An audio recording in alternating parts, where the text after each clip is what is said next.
বিসমিল্লাহির রহমানির রাহিম। সকল প্রশংসা মহান রাব্বুল আলামিনের দরবারে। তো আপনারা দেখতে পাচ্ছেন SM hatchery and Shimul agro প্রজেক্টের কোয়েল পাখি।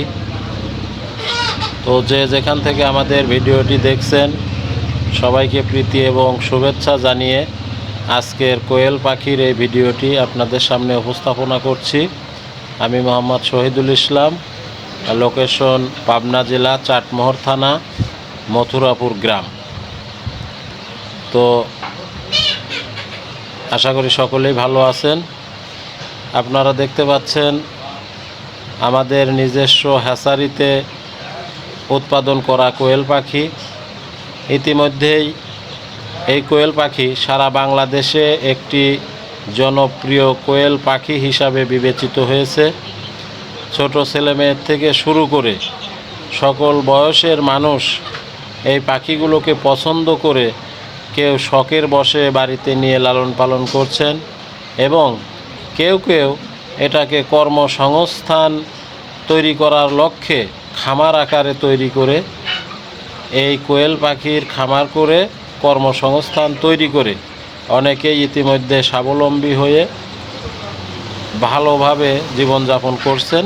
কেউ বা চিন্তা ভাবনা করছেন কি করা যায়, কোয়েল পাখির খামার করলে কি আসলে লাভ হবে কিংবা কত লাভ হবে, এরকম অনেকেই চিন্তা ভাবনা করছেন।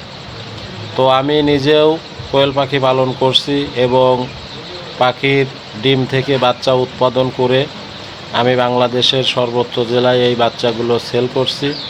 তো আমি মনে করি কোয়েল পাখি পালন এটা একটি লাভজনক এবং কোয়েল পাখির বিশেষ কিছু বৈশিষ্ট্য, সেটা হচ্ছে কোয়েল পাখি অল্প সময়ের মধ্যে কোয়েল পাখি ডিম দেয়, অল্প সময়ের মধ্যে প্রফিট করার একটা ভালো মাধ্যম।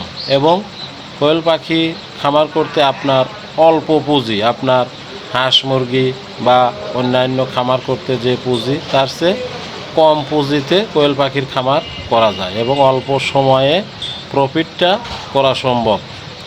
এবং এই কোয়েল পাখির রোগ ব্যাধি খুবই কম, রোগ ব্যাধি নাই বললেই চলে এবং ইজিভাবে এই কোয়েল পাখিগুলো আপনারা লালন পালন করতে পারবেন। অল্প সময়ের মধ্যে এই কোয়েল পাখি থেকে প্রফিট করা সম্ভব। তো আজকের মতো এ পর্যন্তই। সবার প্রতি সালাম, আসসালামু আলাইকুম।